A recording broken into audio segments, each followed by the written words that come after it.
Hello friends, welcome to నవలా హృదయం. ఈ వీడియోలో మనం వసంత శిశిరం నావెల్ నెక్స్ట్ పార్ట్ చూడబోతున్నాం. కథలోకి వెళ్ళిపోదాం రండి. ఆనందవరంలో అందరికీ వీడ్కోలు పలికి కారులో బయలుదేరారు వసంత్ శిశిరలు. వసంత్ ఇంటికి కాకుండా వేరెక్కడికో తీసుకెళ్తున్నాడని గమనించిన శిశిర అతడు ఇంట్లో చెప్పిన కారణం అబద్ధమని తెలుసుకుని అతనిపై కోపంగా ఉంటుంది. కొంతసేపటి తర్వాత వారు డెస్టినేషన్ను చేరుకుంటారు. కార్ దిగి వసంత్ను అనుసరిస్తూ విసురుగా అతని వెనుకే వెళ్లిన సుశీర కార్ డిక్కీలో ఉన్న ఎక్స్ట్రా లగేజ్ చూసి షాక్ అయింది. అతడు లగేజ్ దించుతుంటే, అసలు ఎవరిని అడిగి నన్ను ఇక్కడ తీసుకొచ్చారు? నాకు రావడం ఇష్టం లేదు, నేను వెళ్ళిపోతాను చిరాకుగా చెప్పి అక్కడి నుంచి వెళ్లడానికి వెనుతిరిగినంతలో ఆమె కార్కు విసురుగా నొక్కి పెట్టబడింది. మరుక్షణం ఆమె నోటి నుండి మాట బయటకు రాకుండా తన నోటితో లాక్ చేశాడు వసంత్. శిశిర తాము రోడ్డు మీద ఉండటంతో చుట్టూ ఎవరైనా చూస్తారేమో అన్న కంగారుతో అతని పట్టు నుండి తప్పించుకోవాలని ప్రయత్నించింది. అది ఆమె అనుకుంటే సరిపోతుందా? వసంత్ అనుకోవద్దు. వదలకుండా ఉడుం పట్టుపట్టి ఆమె నడుము చుట్టూ అల్లిన అతని చేతులను క్షణక్షణానికి బిగిస్తున్నాడు. అతని స్పర్శకు తన్మయత్వం ఓవైపు, ఎవరైనా చూస్తారేమో అన్న భయం మరోవైపు ఆమెకు. ఆ భావాలతో ఉక్కిరిబిక్కిరవుతోంది. శిశిర అదృష్టం కొద్దీ ఆ సమయంలో ఆ చుట్టుపక్కలకు ఎవ్వరూ రాకపోవడంతో ఆమెకు అది కాస్త ఊరటనిచ్చింది. 20 నిమిషాల తర్వాత మెల్లిగా ఆమెను వదిలాడు వసంత్. సిగ్గుతో మాటలు కరువై మూగదానిలా తలదించుకొని కారుకు ఆనుకొని నిలబడిపోయింది శిశిర. అతడు ఆమెను చిరుదరహాసంతో చూస్తూ శిశిరను కదలనివ్వకుండా రెండు వైపులా చేతులు పెట్టి ఆమెను కారుకు లాక్ చేస్తూ పూర్తిగా ఆమెపై వాలిపోగా బెదురుగా చూసింది శిశిర. వారిరువురి మధ్య గాలి కూడా దూరనంత దగ్గరతనం అది. శిశిర అతడి కళ్ళల్లోకి బెదురుగా చూస్తుంటే ఆమె చెవికి ఇంచు దూరంలోకి వచ్చి, మనస్ఫూర్తిగా మాట్లాడడానికి కూడా స్వేచ్ఛ లేని ఇంట్లో ఏం ఎంజాయ్ చేస్తావో చెప్పు, నాతో ఉండు, నీకు నచ్చినట్లు ఉండు, అంతకు మించి ప్రశాంతంగా ఉండవే అని ప్రేమగా ఆమె చెవిలో చెప్పాడు. అతని మాటలకు ఒక్క నిమిషం షాక్ అయిన శిశిర కళ్లల్లో నీళ్లు చేరాయి. వాటిని అతడికి కనిపించకుండా దాచాలని ప్రయత్నించింది, కానీ ఆమె వల్ల కాలేదు. అతడు తన కోసమే అబద్ధం చెప్పి ఇంట్లో నుండి తీసుకొచ్చేశాడు అని అర్థమైంది ఆమెకు. కొంతసేపటికి గొంతు సవరించుకొని, వదలండి, నేను ఎక్కడికి పారిపోను చిన్న స్వరంలో చెప్పిన శిశిరను చూసి చిన్నగా నవ్వుకున్నాడు వసంత్. ఎలా నమ్మాలి? కొంటెగా అన్న వసంత్ మాటకు శిశిరకు ఏం చెప్పాలో అర్థం కాలేదు. ప్రశ్నార్థకంగా వసంత్ వంక చూస్తుంటే అతడు చిలిపిగా ఆమెకు బుగ్గ చూపించాడు. అతడు ముద్దు పెట్టమని అడుగుతున్నాడని అర్థమై సిగ్గుతో తలదించేసింది శిశిర. ఇస్తేనే వదులుతా, లేదంటే ఇలానే ఇక్కడే ఉంటాం అన్న అతడి మాటకు చిరుకోపంగా అతన్ని చూసి చుట్టూ ఎవరైనా ఉంటారు అన్నట్లు చూసింది. అప్పుడే ఆ వైపుగా ఒక బైక్ వస్తుండటంతో ఆమెకు దూరం జరిగి, ఇప్పుడు వద్దులే, కానీ తర్వాత మనం మాత్రమే ఉన్నప్పుడు ఇవ్వాల్సిందే చెప్పి పక్కకు వెళ్ళిపోయాడు. ఆ క్షణం ముద్దివ్వటం తప్పినందుకు ఊరటగా అనిపించి వసంత్కు సాయం చేసే పనిలో పడింది శిశిర. అలీ రేష్మతో పాటు జీప్ దిగి తాము తెచ్చుకున్న లగేజ్ను జీప్లోనే వదిలేశారు. వారితో పాటే మరొక కపుల్ కూడా ఉంది. ఆ 2 జంటలు కలిసి అప్పటికే తమ కోసం ఎదురు చూస్తున్న మరో 2 జంటల దగ్గరకు వెళ్ళి పలకరించుకున్నారు. ఆ కొత్త జంటలలో ఒకరితో అలీ, ఎరా కొత్త పెళ్లి కొడుకా, ఎలా సాగుతుంది నీ హనీమూన్ ట్రిప్ అని భుజంపై చరుస్తూ ప్రశ్నించాడు. బ్రో, అంత గట్టిగా కొట్టకు బ్రో, జాయింట్లు ఊడిపోగలవు అని కాస్త గట్టిగా అన్నాడు అతడు. డియర్ ఫ్రెండ్స్, నాదొక చిన్న రిక్వెస్ట్. మీరు చేసే చిన్న లైక్ మరియు కమెంట్ నాకు కొండంత ప్రోత్సాహాన్ని ఇచ్చి మరిన్ని ఇంట్రెస్టింగ్ నావెల్స్ని అందించేలా సపోర్ట్ ఇస్తుంది. అలాగే ఛానల్ను సబ్స్క్రైబ్ చేయడం మరొకండి ప్లీజ్. అతడు భుజం రుద్దుకుంటూ అతడి ప్రక్కనే ఉన్న అమ్మాయితో, కంగ్రాట్స్ రా అమూల్య, ఎలా ఉన్నావురా అని ప్రశ్నించాడు అలీ. అవును, అక్కడ ఉంది హేమంత్ అమూల్యల జంట. వసంత్ సలహాతో పెళ్లైన 2 రోజులకే హనీమూన్కు వెళ్లిన వాళ్లు దేశమంతా చుట్టేస్తూ చిలకా గోరింకల్లా కాలం గడుపుతున్నారు. అమూల్య నవ్వుతూ, థ్యాంక్ యూ అన్నయ్య, బావున్నాం, మీరెలా ఉన్నారు? మీరు మా పెళ్లికి రాలేదుగా అలిగినట్లు ముఖం పెట్టి అంది అమూల్య. అందుకు అలీ రేష్మను చిలిపిగా చూస్తూ ఇదిగో నా పెళ్లి సెట్ చేసుకునే పనిలో రావడం కుదరలేదురా, సారీ అని అన్నాడు. అప్పుడే రేష్మను చూసిన అమూల్య హాయ్ వదినా అని పలకరించగా ఆమెను వారించాడు అలీ. రేష్మ అమూల్య ఆశ్చర్యంగా చూస్తుంటే వదినా కాదు కాబోయే వదిన, ఈ మేడం ఇంకా పెళ్లికి ఒప్పుకోలేదు అన్నాడు రేష్మ ఇంకా నిష్ఠూరంగా చూస్తూ. అందుకు రేష్మ చిరుకోపంగా మోచేత్తో అతని డొక్కలో పొడవగా అలీ నొప్పికి అరుస్తూ ఇక్కడైనా కాస్త కంట్రోల్లో ఉండవే బాబు, అందరి ముందు కొట్టి పరువు తీయకు అన్నాడు అలీ. తనను అలా అందరి ముందు దయ్యాన్ని చేస్తున్నందుకు ఆమె ఇంకా కోపంతో అతని కాలిని గట్టిగా తొక్కింది. అలీ కాలు చూసుకుంటూ వెనక్కి జరగగా రేష్మ ముందుకు కదిలి అమూల్యను పలకరించింది. అక్కడున్న అందరూ ఒకరికొకరు తెలుసు కానీ రేష్మకు వారికి రేష్మ తెలియదు. దాంతో అమూల్య అందరి గురించి చెప్తుంటే రేష్మ వింటూ ఉంది. అలీ మిగతా అబ్బాయిలతో కలిసి జీప్ బ్యానెట్పై కూర్చొని పిచ్చాపాటి మొదలెట్టాడు. అంతకన్నా ముందు కొత్త పెళ్లి కొడుకైన హేమంత్ను మిగతా ముగ్గురు చేరి ఒక ఆట ఆడుకుంటున్నారు. వాళ్ల గోల పడలేక నిస్సహాయంగా తలకొట్టుకుంటూ కూర్చుండిపోయాడు హేమంత్. అప్పుడే అమ్మాయిలంతా నీళ్ల బాటిల్స్తో వారి దగ్గరకు రాగా రేష్మ నుండి బాటిల్ తీసుకొని నీళ్లు తాగాడు అలీ. అలా తల ఎత్తి దించుతున్న సమయంలో కాస్త దూరంలో కనిపించిన మనిషిని చూసి బాటిల్ మూత పెడుతూ హే రేష్మ, ఇన్ని రోజుల నుంచి మనకు హెల్ప్ చేసింది ఎవరు అని అడిగావు కదా, అదిగో వస్తున్నాడు నీ గాడ్ బ్రదర్ అంటూ కాస్త దూరంలో కనిపిస్తున్న వ్యక్తి వంక చూపించాడు అలీ.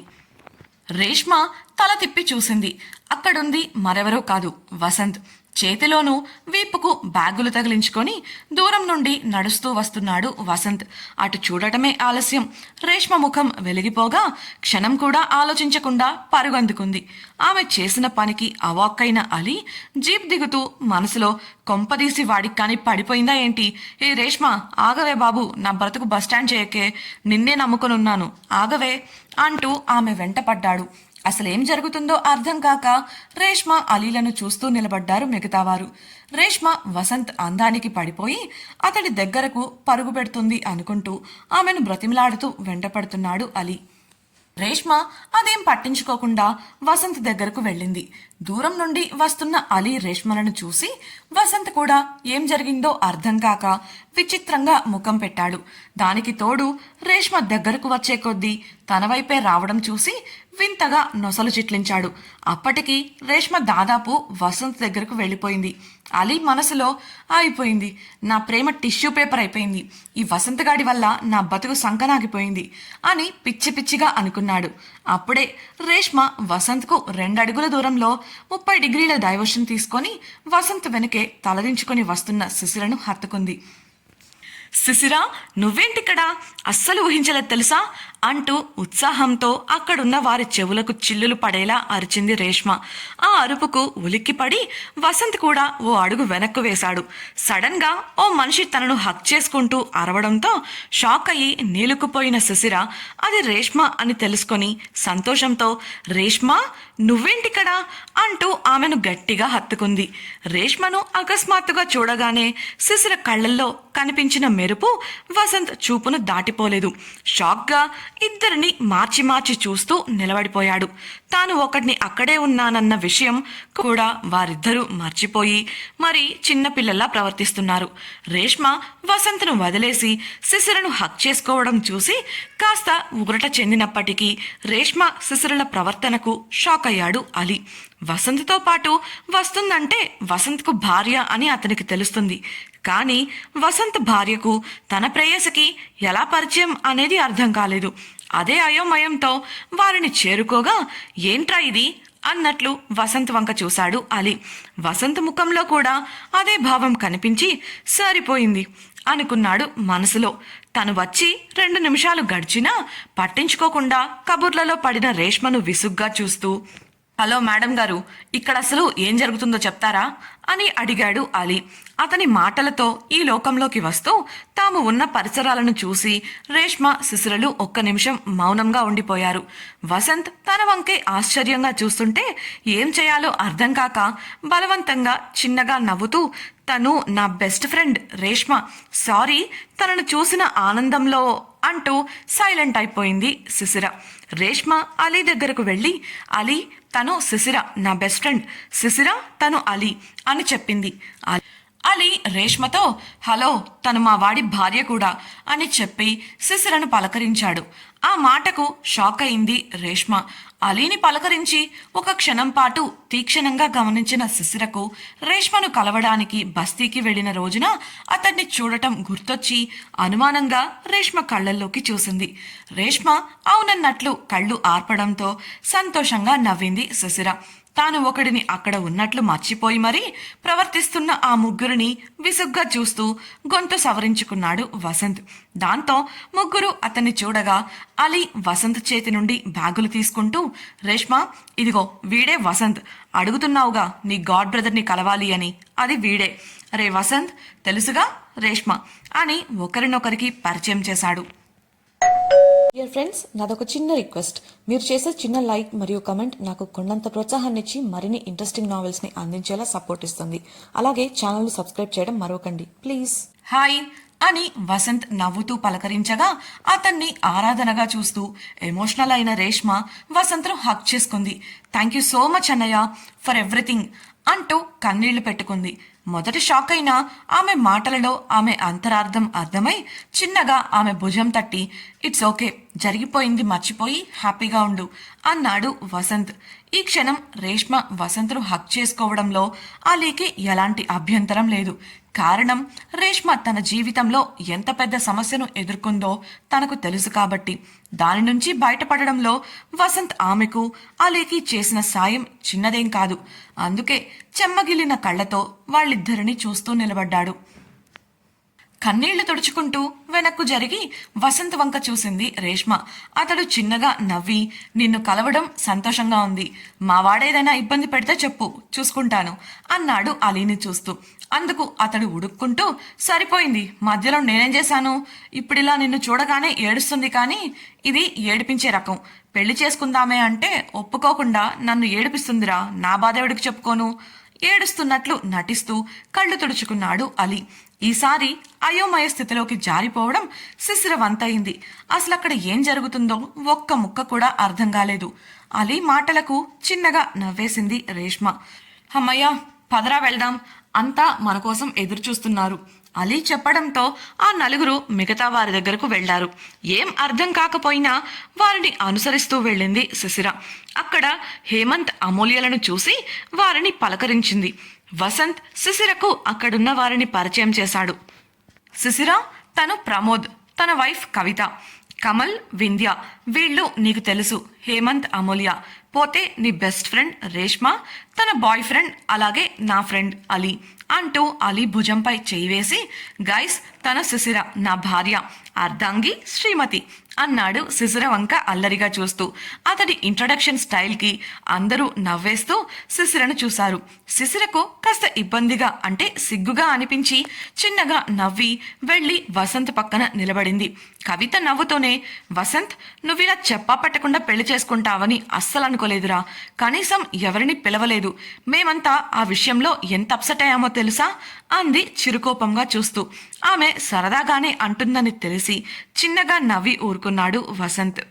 కవిత వింధ్య పక్కకు చేరి, నవ్వితే కాదు వసంత్, మాకు ట్రీట్ ఇవ్వాల్సిందే, పెళ్లికి ఎలాగో పిలవలేదు, మా అందరికీ నీ పెళ్లి మీద ఎన్ని ఆశలున్నాయో తెలుసా, కాబట్టి ఖచ్చితంగా ఒక గ్యాదరింగ్ జరగాల్సిందే అని అనడంతో మిగతా వారు అవును జరగాల్సిందే అన్నారు కోరస్గా. దాంతో వసంత్, నాదేం లేదు, హోమ్ మినిస్టర్ ఒప్పుకుంటే నాకు ఎలాంటి అభ్యంతరం లేదు అంటూ మొత్తం బాధ్యతను శిశిర పైకి నెట్టేశాడు. అందరూ సమాధానం కోసం శిశిర వంక చూడగా బిక్కముఖం వేసింది ఆమె. వారికి ఏమని బదులివ్వాలో ఆమెకు అర్థం కాలేదు.